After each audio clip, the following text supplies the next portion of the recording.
High বন্ধুরা, আজ আমরা আবার পৌঁছে গেছি হাওড়া স্টেশনে। আমাদের নতুন জার্নি বা যাত্রা শুরু হচ্ছে আজকে ডিসেম্বরের 23 তারিখ। ছুটি পড়তে না পড়তেই ব্যাগ কাঁধে করে আমরা বেরিয়ে পড়েছি, আর আমাদের পরিচিত হাওড়া স্টেশনে আমরা এসে পৌঁছে গেছি। এবারের আমাদের জার্নি ছিল 8 দিনের জন্য, আর আমাদের দলটাও বেশ বড়সড়ই হয়েছিল। এই যে আমাদের দলের সব সদস্যরা আগে আগে চলেছে, আর ঘড়িতে বাজে 10:47। আমাদের পুরো টিম আমরা সবাই ট্রেনের জন্য অপেক্ষা করছি। 4 মাস আগে থেকে টিকিট বুক করে তারপরে কত রকম দোলাচাল, আদেও যাওয়া হবে, সবাই কি আমরা যেতে পারবো, কে যে কী সমস্যায় আটকে যায়, এই সব ভাবতে ভাবতেই যাওয়ার তারিখ এসে পৌঁছে গেল। অনেক রকম বাধা বিপত্তি কাটিয়ে আমরা হাওড়া স্টেশনে পৌঁছে গেলাম নির্ধারিত সময়ে। আর ট্রেনও কিন্তু এসে গেল নির্ধারিত সময়ে, লেট ছিল না আমাদের ট্রেন।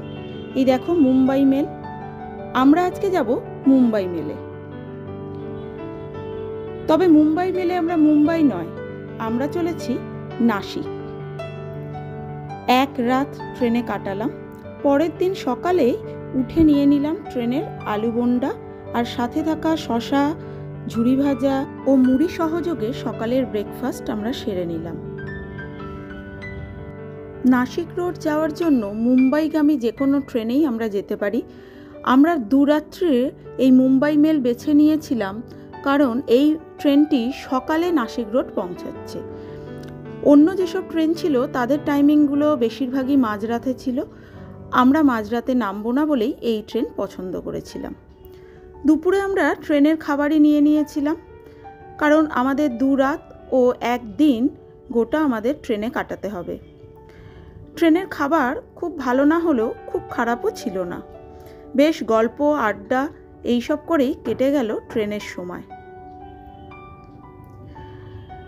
আর সাথে ছিল চারিদিকের সিনারি। এই অলস ট্রেন জার্নি আমাদের বেশ ভালোই কেটেছিল। দেখতে দেখতেই আমরা পৌঁছে গেলাম ঠিক 5 মিনিট লেটে সকাল 8:30টায় নাসিক রোড স্টেশনে। আমরা এগিয়ে চলেছি 1 নম্বর প্ল্যাটফর্মের দিকে। 1 নম্বর প্ল্যাটফর্ম দিয়ে বেরিয়ে আমাদেরকে গাড়ি ধরে নিতে হবে। আমাদের আজকের গন্তব্য হলো ত্রিম্বকেশ্বর জ্যোতির্লিঙ্গ। এই 1 নম্বর প্ল্যাটফর্ম দিয়ে বেরিয়ে গাড়ি ধরবো, তার জন্য এখানে এসকেলেটর, লিফট সব কিছুই আছে। সাথে আমাদের লাগেজ ছিল, কোনো অসুবিধাই হয়নি।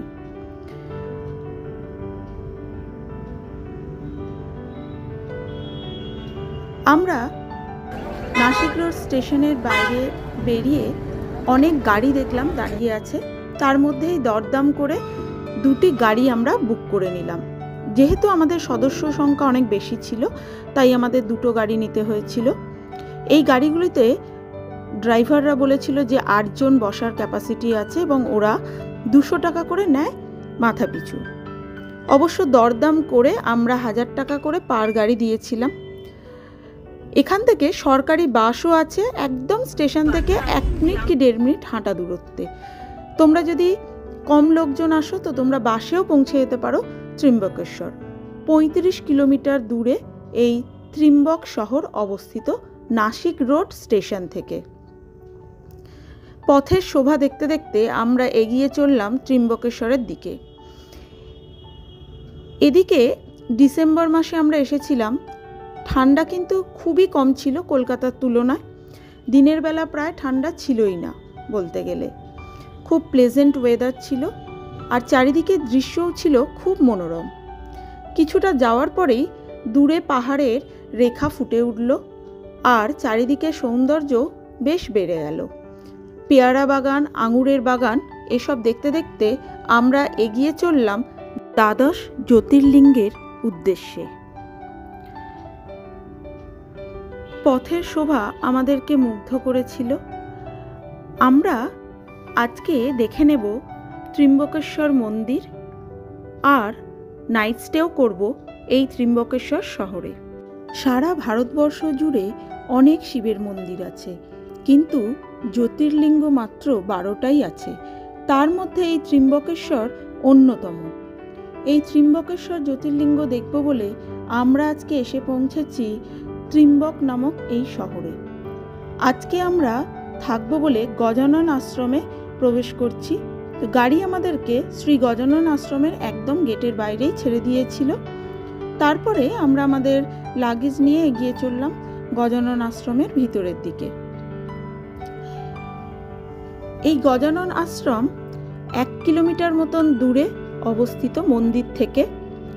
মন্দির বলতে মেন ত্রম্বকেশ্বর যে মন্দির, সেই মন্দির থেকে। তোমরা আশ্রমের ভিতরের পরিবেশ দেখতেই পাচ্ছ, খুব সুন্দর ছিল এই আশ্রমের ভিতর। এই আশ্রমে আগে থেকে বুক করা যায় না, গিয়ে স্পট বুকিং করতে হয়। ফোন করে বা মেল করে কোনোভাবেই আগে থেকে বুক করা যায় না। এই যে মেন রিসেপশন, এখানে আমরা ঢুকলাম এবং এখানে একটা ওরা কুপন টাইপের দিল, যেখানে আমাদের নাম, বয়স এবং প্রত্যেকের আধার কার্ডের জেরক্স দিয়ে কিছুক্ষণ সময় ওয়েট করতে হলো।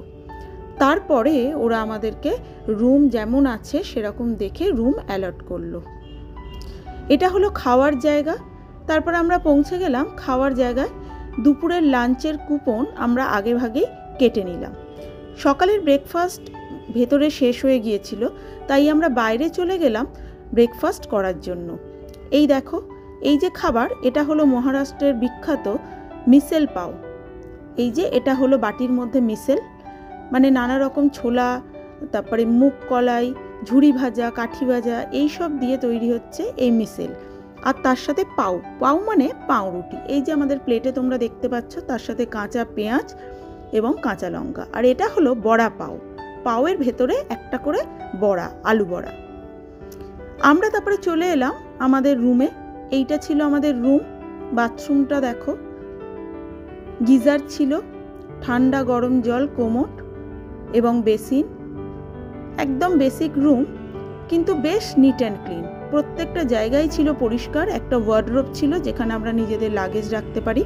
আর এই যে জানলা দিয়ে বাইরের পরিবেশটা খুবই সুন্দর। রুমের ভাড়াও ছিল খুব কম। 3 বেডের রুম, দেখতে পাচ্ছ 3টে বেড। আর এই যে বাইরে এখানে ওয়েটিং এরিয়া, এখানে আমরা গিয়ে ওয়েট করতে পারি। এটা সেই খাওয়ার জায়গা। আমরা আবার এসে গেছি এই গজানন আশ্রমের ভিতরেই খাওয়ার জায়গাতে।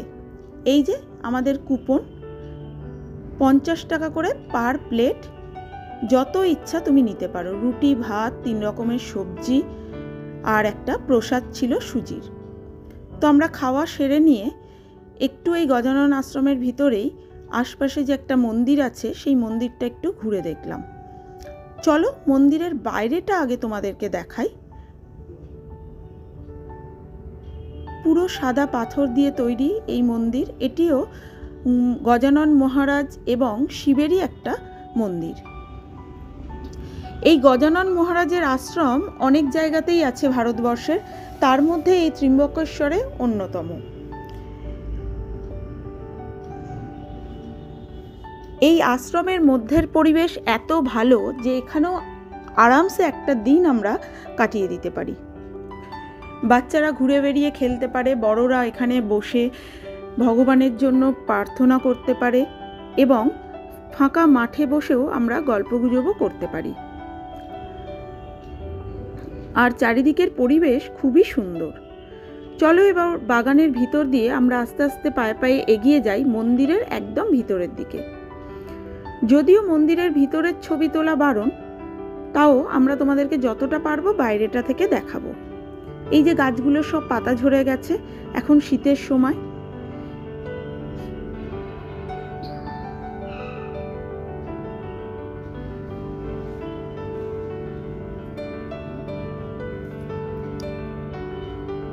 এই মন্দির আর আশ্রম ঘুরে দেখতে তোমাদের বেশ ভালোই লাগবে।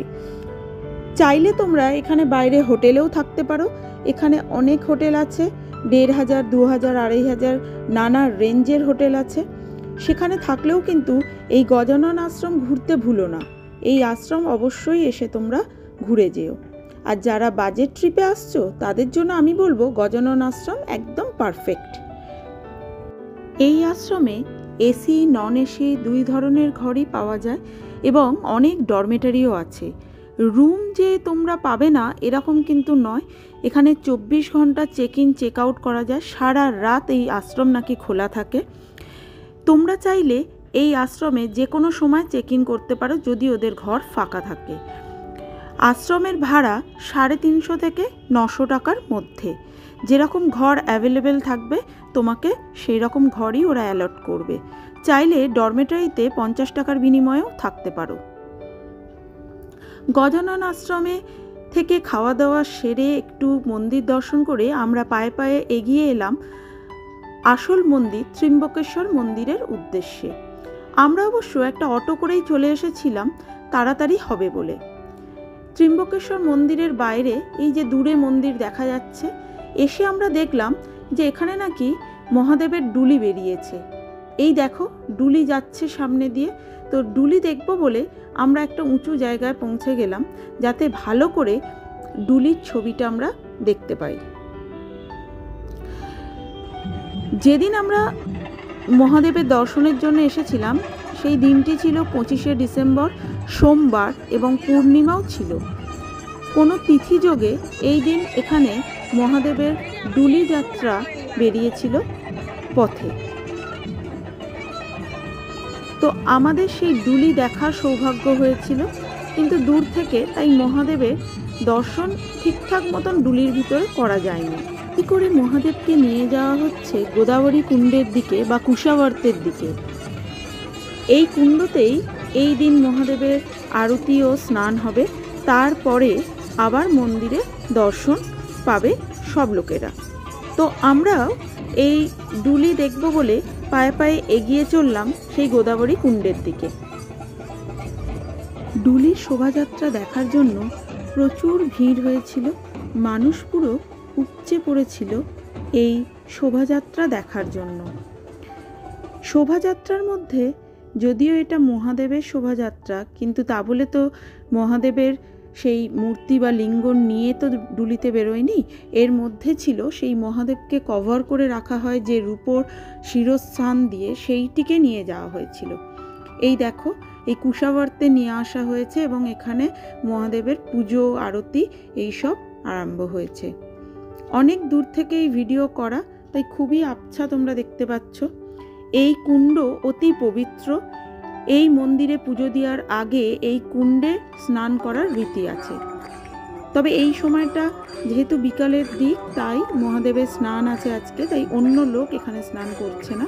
তবে সকালের দিকে এই কুণ্ডের জলে অনেকেই স্নান করে তারপরে মন্দিরে গিয়ে পুজো দেয়। এই যে তোমরা দেখতে পাচ্ছ এখানে চলছে মহাদেবের আরতি পুজো।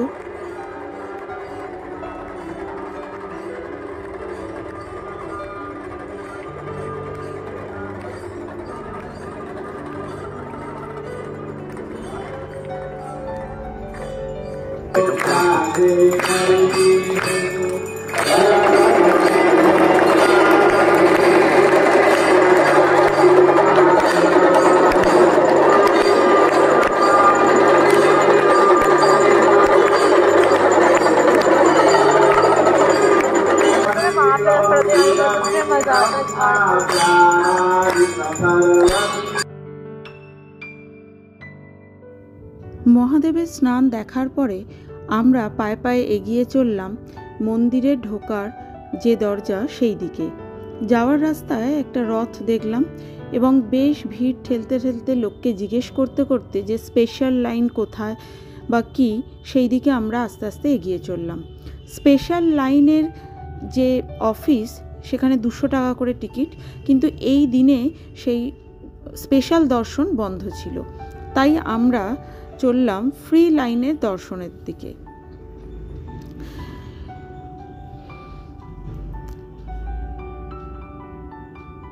যেহেতু 25শে ডিসেম্বর আর প্রচুর লোকের সমাগম হয়েছে, তাই প্রচুর ভিড় ছিল আর আমাদের পৌঁছাতে বেশ টাইম লেগেছিল, যেখান থেকে কিনা আমরা লাইন দিতে পারি।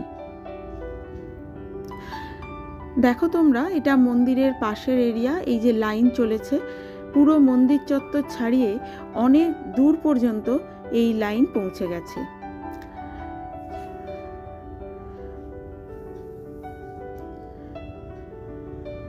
তো আমরা গিয়ে লাইনের শেষে দাঁড়ালাম। শেষ পর্যন্ত লাইনের শেষ আমরা খুঁজে পেয়েছি।